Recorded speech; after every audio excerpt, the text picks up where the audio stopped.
여러분 안녕하십니까? 행복한 안식일입니다. 오늘은 주의 날인가 안식일인가 라는 제목으로 우리 전도의 두 번째 주 말씀을 함께 나누어 보도록 하겠습니다. 여러분 성경책은 출애굽기 20장 우리 8절에서 11절을 펴놓으시면 감사하겠습니다. 출애굽기 20장 8절에서 11절에 있는 말씀입니다.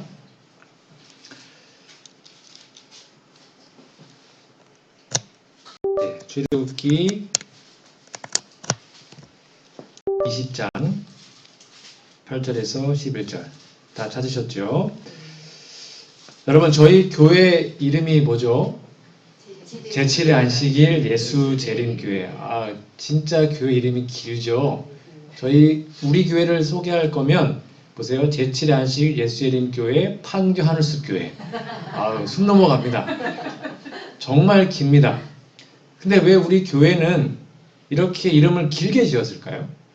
예를 들면 신천지, 장로교, 감리교 되게 쉽지 않습니까? 근데 우리는 왜 이렇게 제7의 안식 예수재림교회 이렇게 길게 지었을까요? 간단합니다. 우리 교단의 정체성은 제7일 안식일과 예수님의 재림에 있기 때문입니다. 성경의 가장 첫 번째 책인 창세기에 안식일이 나오고요. 성경의 가장 마지막 책인 계시록에 예수님의 재림이 나오죠. 그래서 우리 재림교회는 창세기부터 계시록까지 모든 성경 말씀을 순수하게 믿으며 특별히 안식일과 예수님의 재림을 아주 철저하게 지키는 우리 교회의 정체성을 아예 이름에다가 넣어버린 겁니다. 그만큼 중요한 게 안식일과 재림인데요. 그럼 제가 지난주에 이미 이 이야기는 한번 했지만 잠깐 복습을 하면 여러분 왜 일주일이 7일이라 그랬죠? 과학적으로 하루가 24시간은 지구의 자전입니다. 이건 과학적이라고 그랬습니다. 한 달이 대략 30일입니다. 왜 그러죠? 달이 지구를 한 바퀴 돌아요. 그게 한 달이에요. 왜 1년은 365일이죠? 지구가 태양을 한 바퀴 돌아요. 그게 공전이라 그러죠. 이거는 제가 지난주에 설명드렸습니다. 이건 과학적으로 설명할 수 있어요. 근데 왜 하필이면 일주일이 7일일까요? 5일도 아니고 10일도 아니고 6일도 아니고 왜 하필이면 7일일까요? 과학적으로 설명할 수가 없어요. 이거는 과학이 아니에요. 근데 모든 나라에서 일주일을 7일로 사용하고 있죠. 이렇게 써 있습니다. 주일은 7일의 주기를 가진 것으로 천체의 운행과는 아무 관계도 없다. 이 제도는 동양의 거의 모든 나라에서 태고, 즉 처음부터 채용하여 왔다.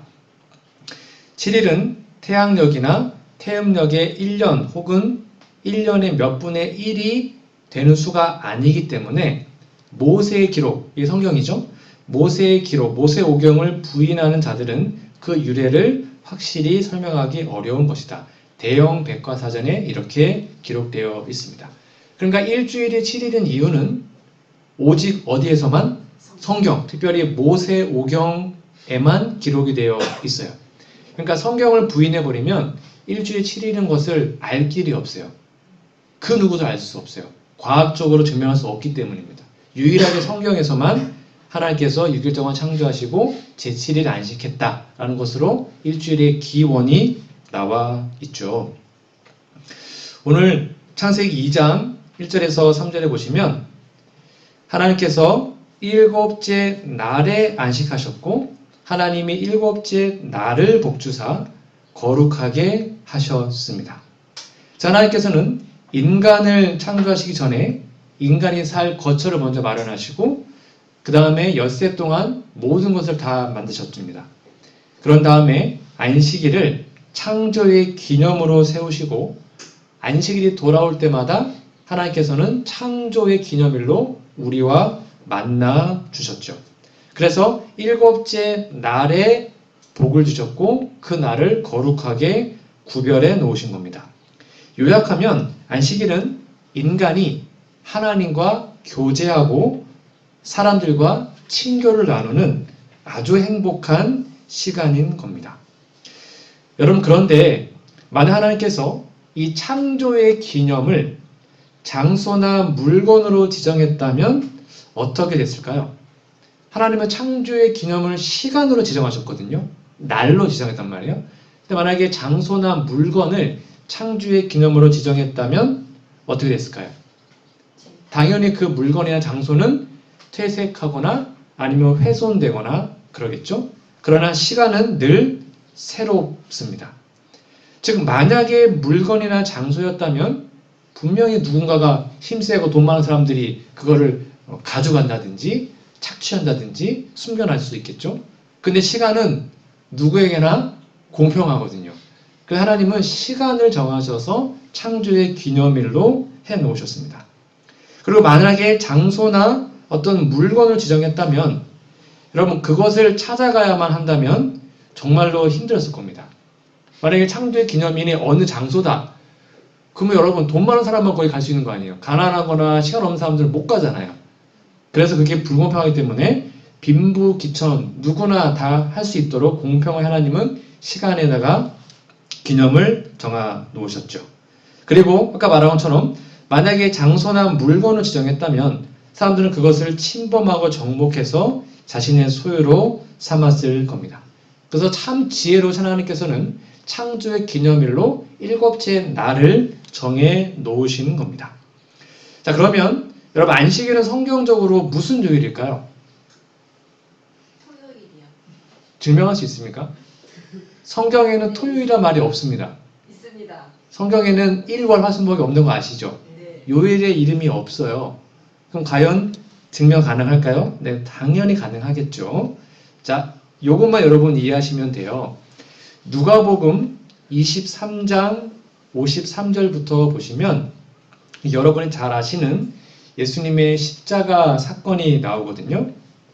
예수님이 돌아가신 날이 오늘날로 얘기하면 금요일이잖아요. 이거는 세상의 모든 사람이 다 인정하는 겁니다.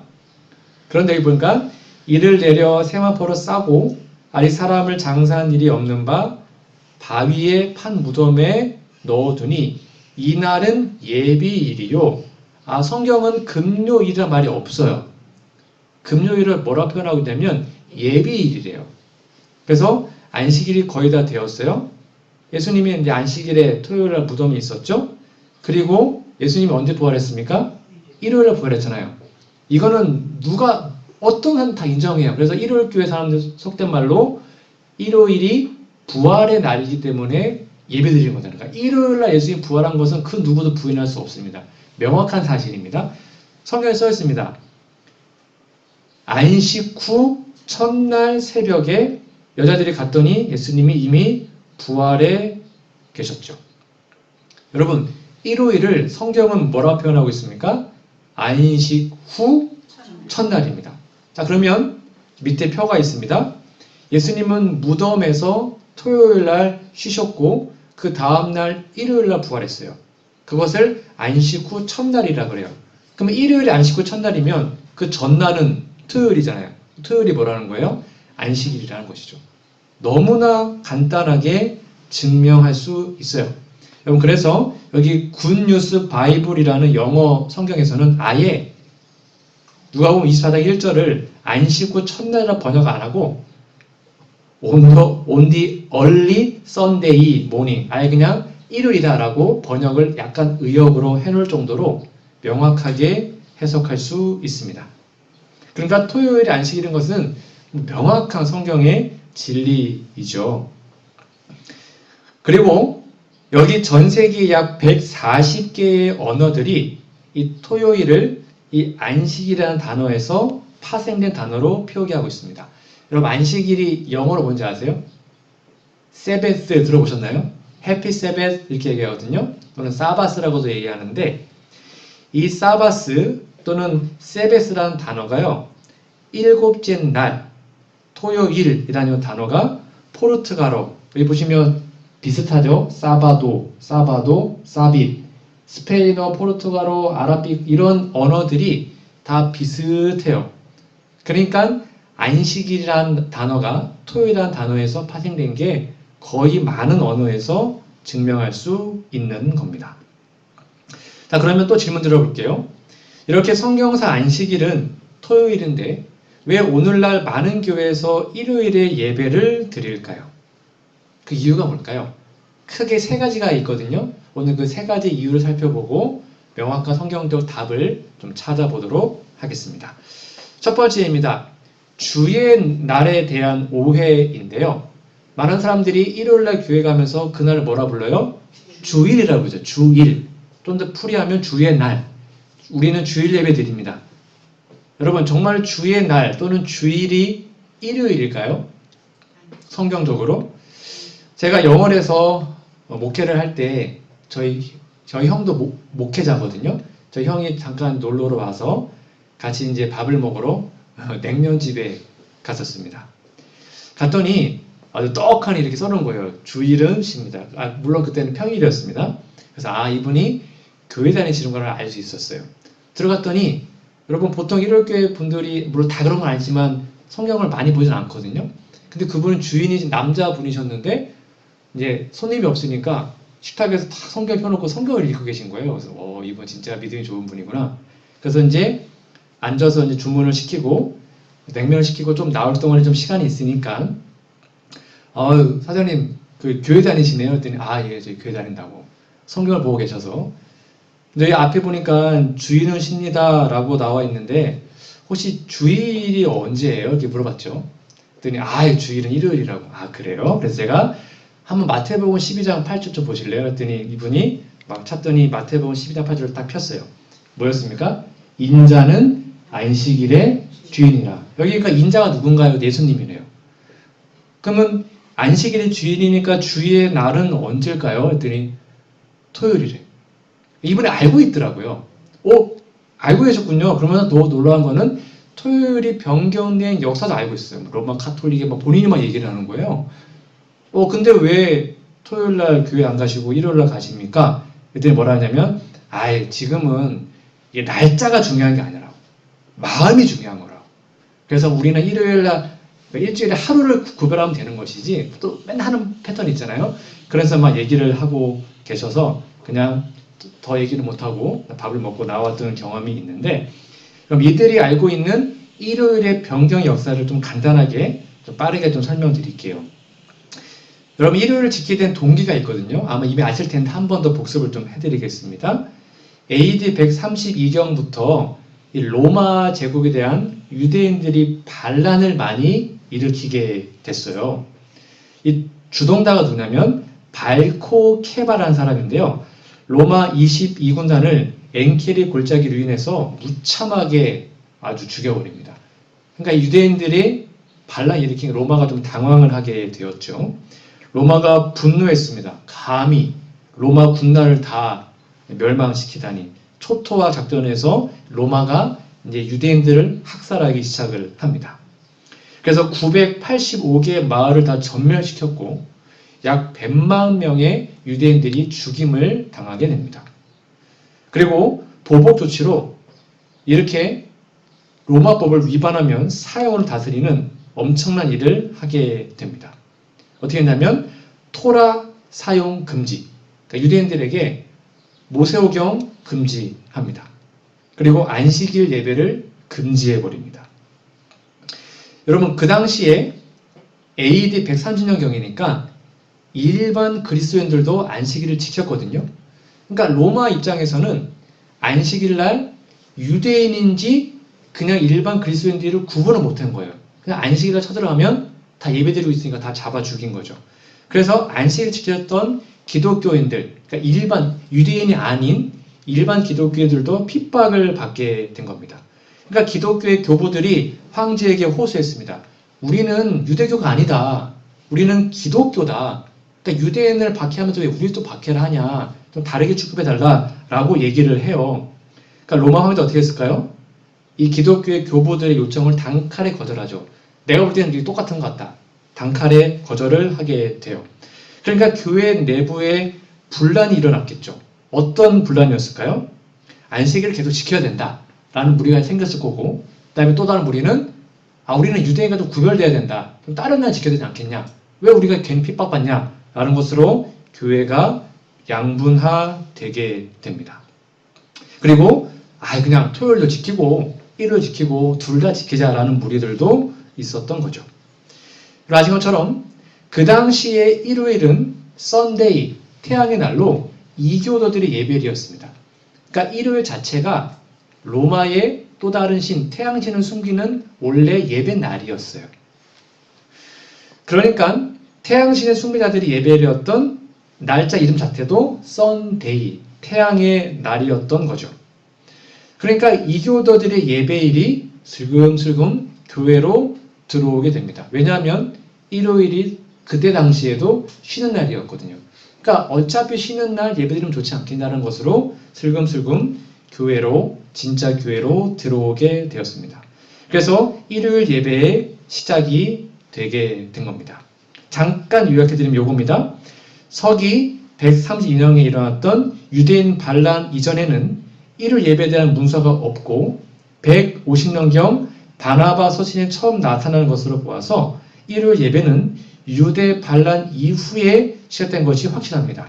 그러나 일요일 준수가 즉시 안식일 준수를 대신하지는 않았고요. 한동안은 두 날을 모두 지켰다는 것입니다. 이게 일요일 준수의 요약입니다.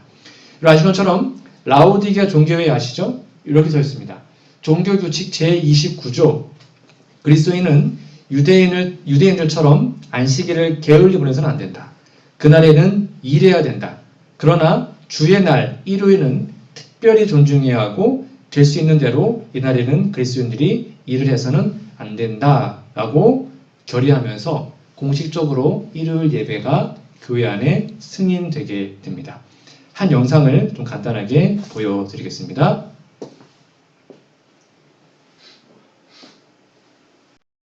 오늘날 재림교회를 비롯한 소수의 종파들은 성경의 가르침에 따라 제7일을 안식일로 지키고 있습니다. 반면 천주교를 비롯한 대부분의 개신교는 일요일을 주일이라 부르며 그날에 예배를 드립니다.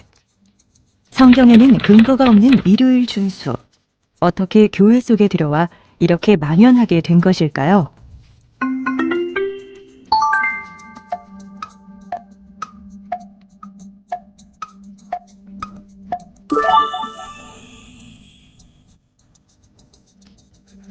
교회사를 살펴보면 로마의 콘스탄티누스 황제가 기독교로 개종한 후 서기 325년 니케아 종교회의에서 일요일을 부활의 기념일로 성수할 것을 결의합니다. 이후 343년 사르디카 종교회의에서 일요일을 주의 날이라는 명칭으로 부르기로 했고 최종적으로 364년 라오디게아 종교회의에서 모든 그리스도인은 안식일 대신 일요일을 준수해야 한다고 공식적으로 결의했습니다. 그렇다면 이러한 교회의 결정은 성경, 곧 하나님의 말씀을 따른 것일까요? 이 문제에 있어서 당시 회의를 주관했었던 천주교회의 대답은 아주 명쾌합니다. 성경은 안식일을 기억하여 거룩히 지키라고 말한다. 그러나 천주교회는 말한다. 아니다. 나는 나의 신성한 권위로서 안식일을 폐하며 주일의 첫날을 거룩하게 지킬 것을 명한다.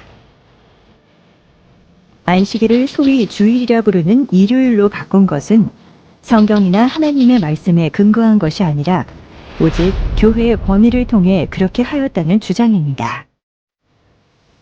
만약 당신이 성경만을 따른다면 당신은 토요일을 지켜야 할 책임이 있다. 왜냐하면 그날이야말로 하나님께 거룩히 지켜지도록 전능하신 하나님께서 특별히 지시하셨기 때문이다. 비가톨릭 신자들은 1800년간 일요일을 지킴으로써 성경의 제도가 아닌 가톨릭 교회의 전통을 실천하고 있는 것이다. 성경만을 신앙의 유일한 지침으로 주장하고 있는 개신교회는 일요일 준수에 대한 아무 보증이 없다. 너무나 명확하지 않습니까? 천주교는 본인이 얘기합니다. 그렇죠? 천주교는 숨기지 않아요. 우리가 바꿨다라고 얘기를 합니다. 너희들이 정말로 성경을 유일하게 삼는다면 토요일 지켜야 된다라고 천주교는 당당하게 얘기를 하죠. 소위 말하는 일요일날 교회 가는 분들이 많이 인용한 성경절이 계시록 1장 10절입니다. 주의 날에 여기 봐라. 여기 보면 주일이 나오지 않냐. 내가 성령에 감동하여 내 뒤에서 나는 나팔 소리 같은 큰 음성을 들으니 라고 얘기하면서 성경에도 주의 날이 있다. 그래서 유대인들은 토요일 지켰지만 신약 성경에 보면 예수님 이후에는 다 이렇게 주의 날, 주일을 지킨 거다라고 얘기를 해요. 여러분 이걸 어떻게 설명하면 좋죠? 아까 말한 것처럼 마태복음 12장 8절에 분명히 써 있습니다. 인자는 안식일의 주인이니라. 성경은 분명히 얘기합니다.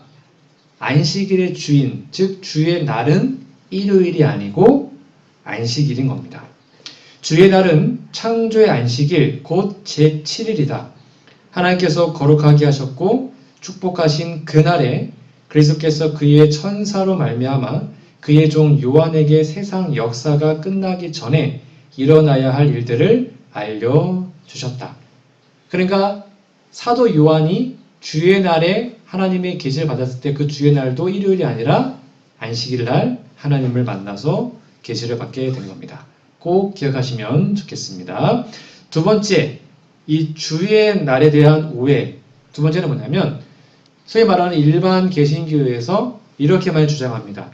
안식일은 유대인을 위한 날이다. 그거는 유대인들에게만 주어진 것이다. 시내산에서 십계명 반포될 때 유대인에게 주어진 것이지 우리 신약의 그리스도인들에게는 안식일은 아니고 주일이다 라고 많은 분들이 공언하고 설명합니다. 과연 그럴까요? 여러분, 이 만나에 대한 이야기를 좀 해보도록 하겠습니다. 여러분, 십계명이 출애굽기 몇 장에 나오죠?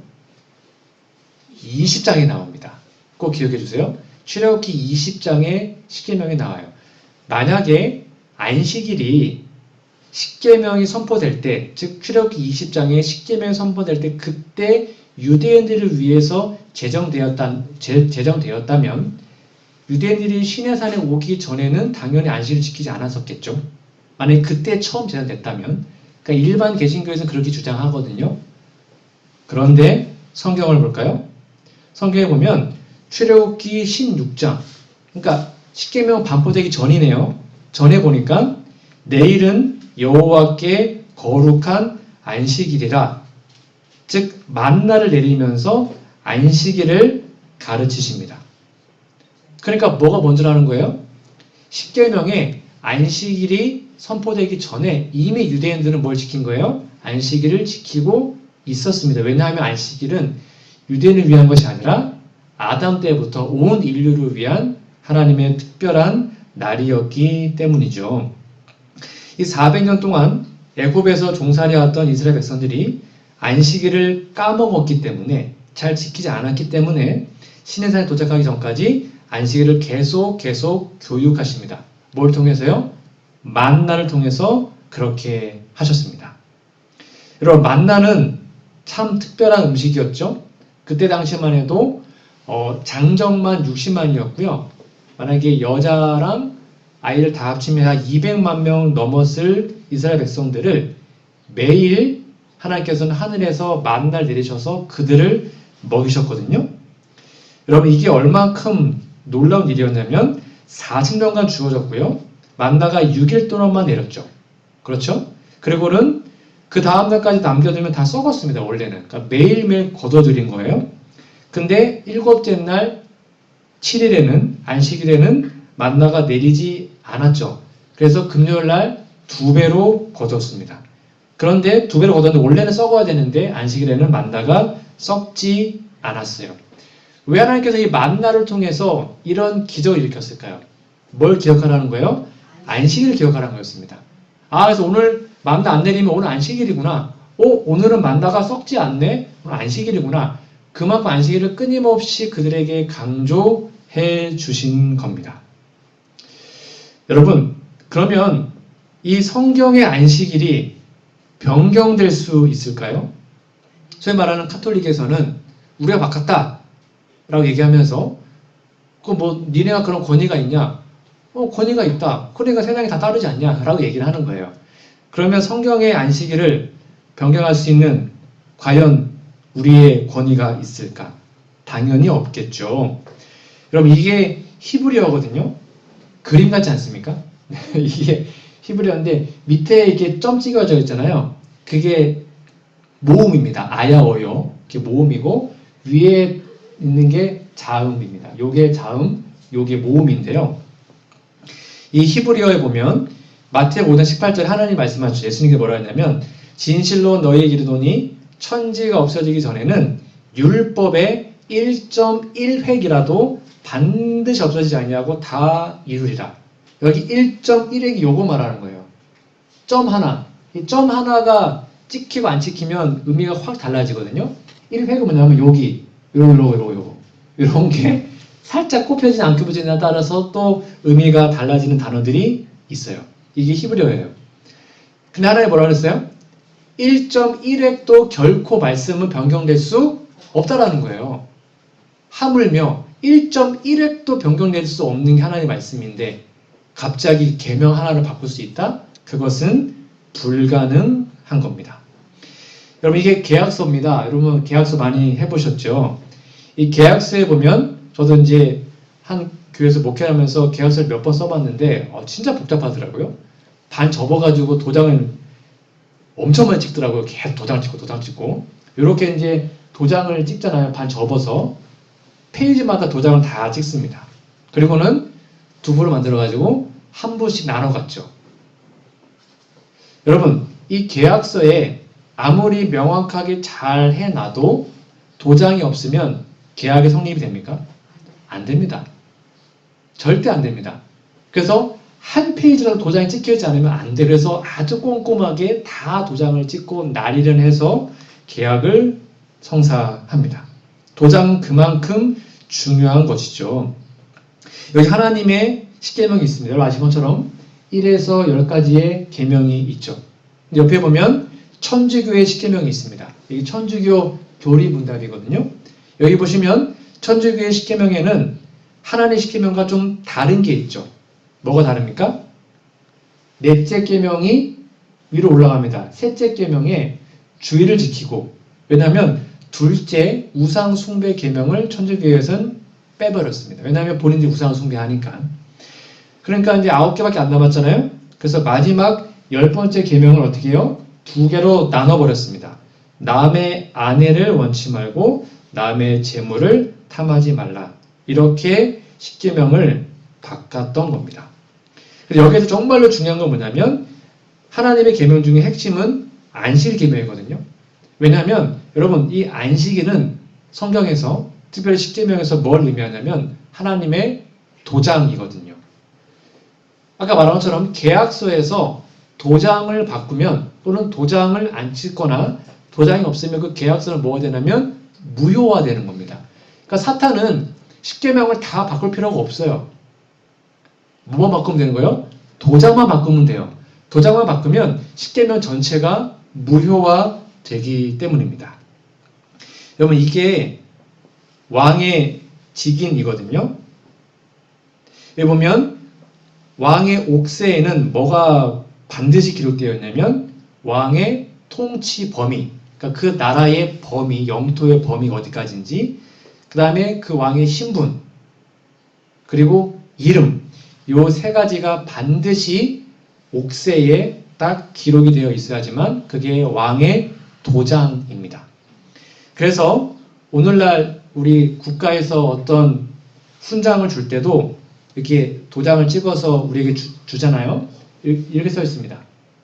대통령 박근혜, 그리고 여기 대한민국. 대한민국은 통치 범위, 신분은 대통령, 이름은 박근혜. 이런 식으로 이 세 가지가 들어가야지만 거기에 거기 공적인 권위가 실리게 되는 겁니다. 자, 그러면 하나님은 이 언약 문서인 십계명에 도장을 찍으셨거든요. 왜냐하면 언약서도 계약서이기 때문에 도장이 필요합니다. 그러면 그 도장을 찍으셨는데 그 도장이 무엇일까요? 여러분 이미 다 아시는 것처럼 오늘 본문 말씀 출애굽기 31장 13절에 보면 이렇게 써 있습니다. 너는 이스라엘 자손에게 고하여 이르기를 너희는 나의 안식일을 지키라. 이는 나와 너희 사이에 너희 대대의 표징, 이거를 직역하면 도장이라는 뜻입니다. 사인이라는 뜻입니다. 그러니까 하나님의 도장, 하나님의 사인은 뭐라는 거예요? 안식일이에요. 안식일이 하나님의 사인과 하나님의 도장, 하나님의 인이라는 거죠. 이걸 하나님은 명확하게 성경에 분명히 이렇게 기록해 놓으셨습니다. 자, 그러면 과연 이 안식일 계명에는 그 언약주, 하나님의 통치 범위, 그분의 신분, 그분의 이름이 다 기록되어 있을까요? 아까 말한 것처럼 왕의 옥새, 왕의 도장에는 반드시 세 가지 있어야 돼요. 통치 범위, 신분, 이름이 있어야지만 그게 도장의 역할을 할 수 있어요. 근데 여러분 놀랍게도 안식일 계명에 그게 다 있어요. 자, 거두절미하고 11절 볼게요. 이는 엿새 동안에 나 여호와가, 여호와가 이름이에요. 이름이 있네요. 그리고 하늘과 땅과 바다와 그 가운데 모든 것, 이게 하나님의 통치 범위예요. 하나님 나라의 영역이지 않습니까? 온 세계를 말하는 거죠. 그리고 그것을 뭐 했어요? 만들었다. 그분의 직분은 뭐라는 거예요? 창조주라는 것이죠. 대통령 같은 그분의 직분은 창조주. 그러니까 여호와의 이름이 있네요. 통치 범위가 있네요. 그리고 그분의 신분이 들어있는 게 넷째 계명 안식일이죠. 그래서 안식일 계명이 10계명에서 뭐라는 거예요? 하나님의 도장, 하나님의 인이라는 겁니다. 여러분, 그래서 출애굽기 31장 16절 이렇게 얘기합니다. 좀 같이 읽어볼까요? 시작. 이같이 이스라엘 자손이 안식일을 지켜서 그것으로 대대로 영원한 언약을 삼을 것이디. 성경은 분명히 얘기합니다. 안식일을 지켜서 뭘 삼대요? 언약을 삼아요. 그러니까 하나님과의 언약, 이 계약에서 정말 중요한 것은 도장이고 그 도장을 지키는 게 뭐라고요? 우리가 안식일을 성수하는 겁니다. 이렇게 안식일이 언약의 표징인데 이것을 없애는 것은 아까 말한 것처럼 도장 없는 계약서입니다. 도장이 바뀐 계약서입니다. 그게 효과가 있다고요? 없어요. 전혀 효과가 없어요. 제가 한 이야기를 좀 해드리도록 하겠습니다. 이게 실제 있었던 이야기거든요. 사회사역가였던 김운초라는 분이 계십니다. 이분은 평생 독신으로 살았어요. 결혼 안 했단 말이죠. 그래서 평생 돈을 모았는데 123억 원을 열심히 일을 해가지고 돈을 모아서 은행에 맡겨놓은 채로 2003년 11월 5일 74세의 나이로 사망에 이르게 됩니다. 근데 이분이 이제 자필로 유언장을 썼거든요. 유언장 내용이 이렇습니다. 밑에 보시면 본인의 유고시, 내가 죽으면 본인 명의의 모든 부동산과 금전, 신탁, 예금 전부를 약 123억 원입니다. 엄청 큰 돈이죠. 연세대의 한국사회사업발전기금으로 기부한다. 1997년 3월 8일 주소 성명, 이렇게 유언을 하고 죽은 겁니다. 이게 실제적 자필된 서류거든요. 본인 유언장이에요. 여러분, 그러니까 연세대에서 너무 감사하다 하고는, 왜냐면 본인 유언으로 연세대에 다 기부한다고 했으니까 연세대에서 123억 원을 다 가지고 간 겁니다. 문제 있습니까? 그랬더니 이를 알게 된 이 김 씨의 형제 조카, 왜냐면 결혼 안 했으니까 형제 조카 유족 7명이 2003년 12월에 우리은행을 상대로 그 연세대에 예금 반환 청구 소송을 냈습니다. 소송의 근거가 뭐냐면 유언장에 뭐가 없다는 거예요? 도장이 없어요. 도장을 안 찍은 거예요. CP 사인이 없는 거예요. 그런데 이제 연세대는 너무 아깝잖아요. 그래서 아니다. 이거는 그분의 이름 쓰지 않았네. 이름 썼단 말이에요. 이름은 썼고 자필 유언이니까 이건 효력이 있다. 근데 유족은 아니다. 이거는 본인이 자필로 써도 도장이 없다. 날인이 없다. 그러니까 이건 무효다. 그러니까 연세대 123억 토해내라. 하고 막 이제 서로 소송을 해가지고 싸운 겁니다. 누가 이겼을까요? 보여드릴게요.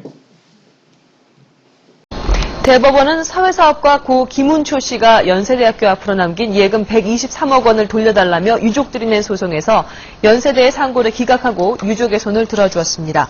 재판부는 판결문에서 김 씨가 유언장에서 연세대 측에 유산을 기부하겠다고 밝혔더라도 날인이 없기 때문에 무효라고 밝혔습니다. 여러분 너무 억울하지 않습니까? 야, 연세대는 123억을 얻을 수 있었는데 사인 안 했어요. 도장 하나 없다고 다시 토해냈어요. 민법에 이렇게 써 있습니다. 1066조 제1항에 보면 자필 증서에 의한, 그러니까 직접 써도 유언자가 그 전문가 연 월일 주소 성명을 다 썼어요. 몇 가지 다 했어 완벽하게. 근데 법에 보면 뭐 해야 된다고요? 날인, 사인이나 아니면 도장을 찍어야 된다라고 법에 명시되어 있어요. 도장이 없었어요. 여러분 이게 도장의 효력입니다. 꼭 기억하세요. 도장은 전부 아니면 전무입니다. 여러분 그래서 연세대가 그러면 한 반만 줘라 이럴 수 있을까요? 없어요. 난 1억만 주면 안 될까? 이럴 수 있을까요? 없어요. 전부 갔든지 전부 못 갔든지 둘 중에 하나예요. 도장은 이 계약서를 완벽하게 성립하게 하든지 아니면 계약 자체를 완전히 파기하든지 둘 중에 하나입니다. 그런데 하물며 세상 법도 이른데 하나님의 언약서인 하나님의 계약서인 십계명에서 도장을 바꿀 수 있습니까? 불가능한 거예요. 도장을 만약에 바꿀 수 있다면 그게 하나님의 언약서가 맞습니까? 아니죠. 그런데 하나님을 믿는다고 말하는 많은 그리스도인들이 도장이 바뀌었다는 거예요. 일요일로. 이 얼마나 얼토당토한 말입니까? 이것을 지금 수많은 그리스도인들이 사단에게 속아서 그렇게 엉뚱한 날을 지키고 있는 거예요. 말이 안 되는 거죠. 그래서 연세대가 열받았습니다. 패소 후에 헌법 소원을 내요. 마침내 2008년 3월 30일에 헌법재판소에서 전원재판부는 연세대가 낸 헌법 소원에서 유언장의 자필로 전문, 연월일, 주소, 이름 쓰는 거 덧붙여 날인까지 해야 효력을 인정한다는 것은 이 유언의 자유를 너무 과도하게 제한하는 거 아니냐라는 것을 뭐 했다고요? 기각을 해버리게 됩니다. 여러분 그러므로 일주일에 하루를 지키는 건 중요한 게 아닙니다. 일주일에 하루가 중요한 게 아니고 일주일에 7째 날을 지키는 게 중요한 것입니다. 많은 그리스도인들이 아니다. 그냥 하루만 정하면 되지 않냐. 나는 늘 안식일처럼 지킨다. 그 의미가 없는 거예요. 하나님은 7째 날을 명시하셨고 그날을 지키라라고 우리에게 명령하셨기 때문입니다. 영감의 글입니다. 하나님께서는 당신의 언약을 깨뜨리지 않으실 것이며 당신께서 하신 말씀을 변경하지도 않으실 것이다. 당신의 보좌가 불변인 것처럼 당신의 말씀도 영원히 굳게 설 것이다. 심판 때에 하나님께서 친히 분명하게 기록하신 이 언약이 나타날 것이며 온 세계는 무한하신 재판장의 법정 앞에 고발되어 형벌을 받게 될 것이다. 결코 안식일은 변경될 수 없음을 여러분 다시 한번 꼭 기억하시기 바랍니다. 마지막 세 번째입니다. 주의 날에 대한 오해. 아무 날이나 한 날에 쉬면 된다? 제가 좀 말한 것처럼 오늘날 많은 그리스도인들이 이렇게 오해합니다. 아니 마음이 중요한 것이지 일요일도 안식일처럼 월요일도 안식일처럼 이렇게 일주일 안식일처럼 지키면 되는 거 아니냐. 듣기는 참 좋은 말이죠. 과연 그럴까요? 여러분 날짜 하루 차이인데 아무 날이면 어떤가? 여러분 동의하시는지요? 이제 곧 다음 주 화요일이죠. 6월 3일 날 대통령 선거입니다.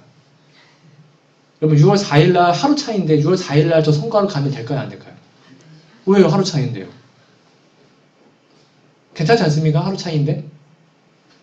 전혀 다른 날인 거예요.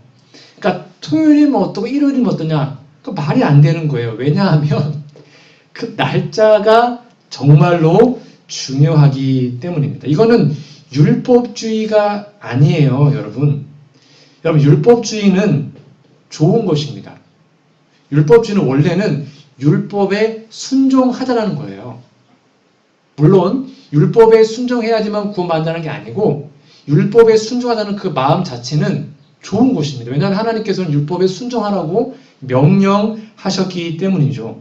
그러니까 율법주의란 율법을 그대로 신의 말씀으로 믿고 율법과 실제 생활과의 일치를 가장 중히 여기는 주의입니다. 그러니까 이거는 원래는 좋은 것이죠.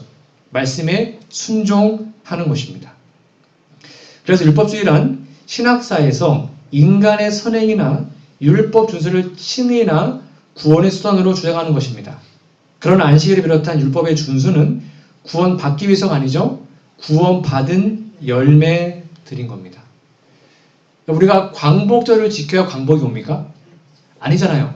우리는 광복을 이미 해냈으니까, 광복을 얻었으니까 그날을 기념해서 광복절을 지키는 겁니다. 안식일 지켜야 구원받습니까? 아니에요. 우리는 구원을 받았어요.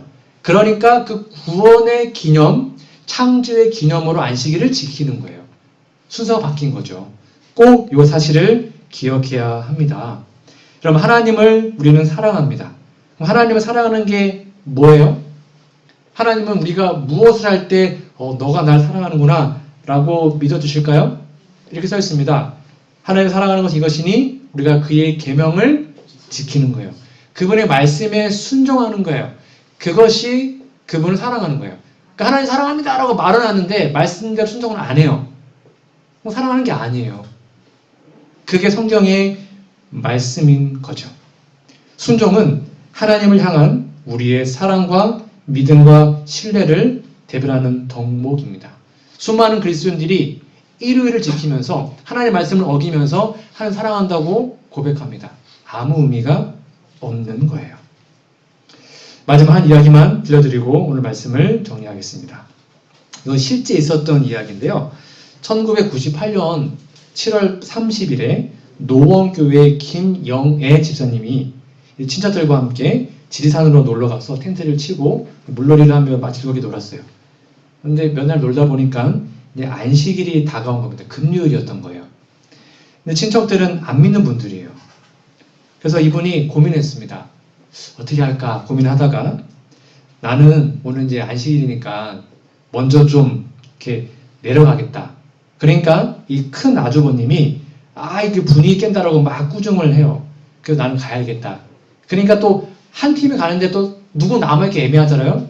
우리도 같이 가자 하고는 다 같이 철수를 하고 금요일날 오후쯤에 이제 점심을 다 먹고 짐을 꾸려가지고 지리산으로부터 내려왔습니다. 근데 지리산을 이제 벗어나자마자 막 비가 막 내리는 거예요. 그리고 안식일을 다 교회에서 예배를 드리고 토요일날 저녁에 텔레비전을 켰는데 이분들이 너무나 놀란 겁니다. 이때가 7월 30일이 금요일이었고 7월 31일, 7월 31일이 금요일부터 8월 1일 토요일날 새벽까지 시간당 150mm가 이 지리산 계곡에 갑자기 폭우가 퍼부은 겁니다. 여러분 그래서 이때 지리산 여기가 이제 대원사였거든요. 대원사 계곡에 텐트를 쳤던 사람들 중에 94명이 실종되고 사망을 합니다.